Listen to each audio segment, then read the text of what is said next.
I'm still staying with the media budget review, and I have my colleague Christopher Aticho with me here in the studio. He was in Parliament and he said to give us all the breakdown. Chris, welcome to our primetime bulletin. Thank you very much, Albert.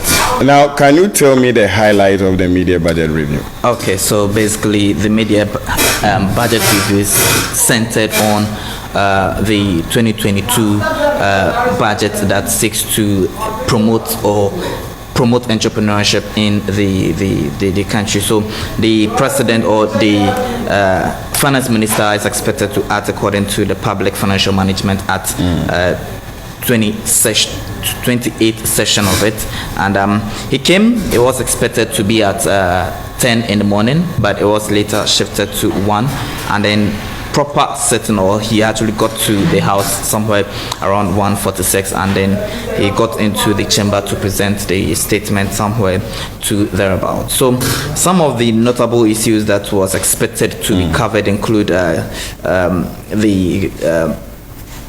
was told that road tolls are now being computerized and reintroduced. Is that a fact, or that is not what he heard from Parliament? Okay, so what he said is that the new roads that are to be completed will be tolled. Okay. But he did not make emphasis that toll booth is coming back again. And interestingly, persons who man these particular toll booths were laid off when in Parliament, and they were expecting to hear something from the minister to either they being given an alternative work to do, or the toll booth business would actually come back for them to be re-employed again. But I think they would be disappointed after this particular review or budget statement, because nothing was said to them in that particular regard. So aside the newly constructed road, the newly to be constructed roads to be tolled,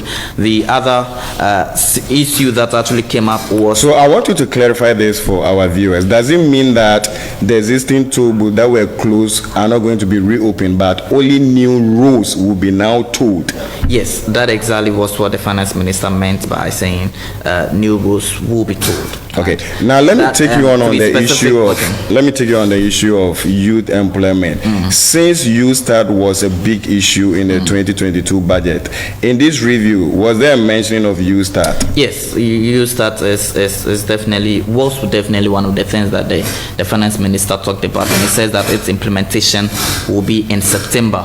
And mind you that YouStart came onto the table in the 2021 budget 2021 presentation of the 2022 budget statement and economic policy, which was hinged largely on building an entrepreneurial nation. So YouStart, which aims at giving some 100 million Ghana cedis to the youth, will be implemented or rolled out come September 2022. So that's exactly what the finance minister... Now, one issue that a lot of people wanted to hear was the IMF bailout itself. And we were surprised in the studio that the finance minister was saying that as it stands now, they are still working on a working document to be presented to the IMF. Exactly. Was that what he said, or we misunderstood him? Exactly. We clearly did not get the roadmap on the IMF issue, because at the moment they are still at the negotiating table, and as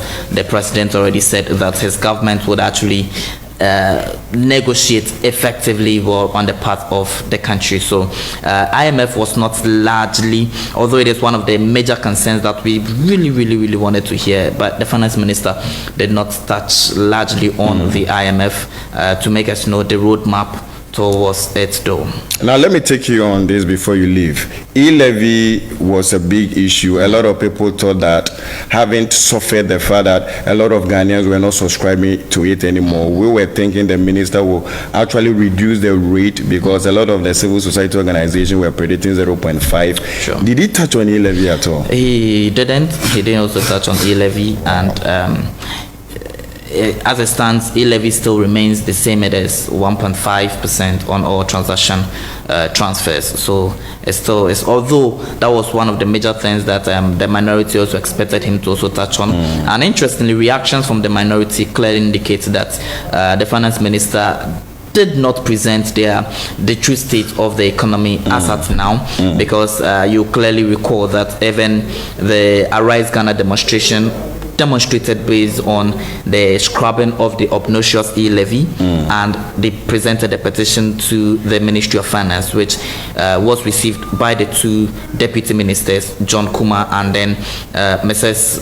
Abena Osei Asare. But so it means that he has also gotten it, and issues in that particular petition were not addressed in today's presentation, i.e. fuel prices, high cost of fuel prices. We never heard anything about it. We never heard anything about whether e-levy would be reduced, would be reduced or scrapped. We never heard anything about it. And now finally, before you leave us, the surprise about it all was that we were anticipating a supplementary budget that he would come and then require or request for extra money to at least continue government activities, but surprisingly he says he's not come to request for extra money. Just one more issue, then we wrap up. We heard that there was some picketing by some nurses. Exactly. What actually happened? So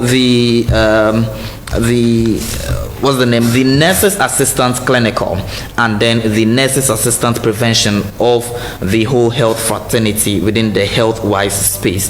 The 2019 badge, they claim that they have not been posted, and so they are genius. That is the 2020 and 2021 badge. They have been able to get posted, and according to them, they are over 10,727 people or year group who are still at home at the moment, and they are a burden onto their parents or those who actually took care of them to go to school, and now that they are done, they must also give back to their parents, but then they still remain a burden to them. So they picketed, and they were also expecting to hear some good news from the finance minister on what exactly would be done to them, but unfortunately I think they would actually go home disappointed, because the finance minister did not touch on that particular subject matter as to re-employing them or not. But then the finance minister keeps maintaining that the 15% COLA is something enticing to the public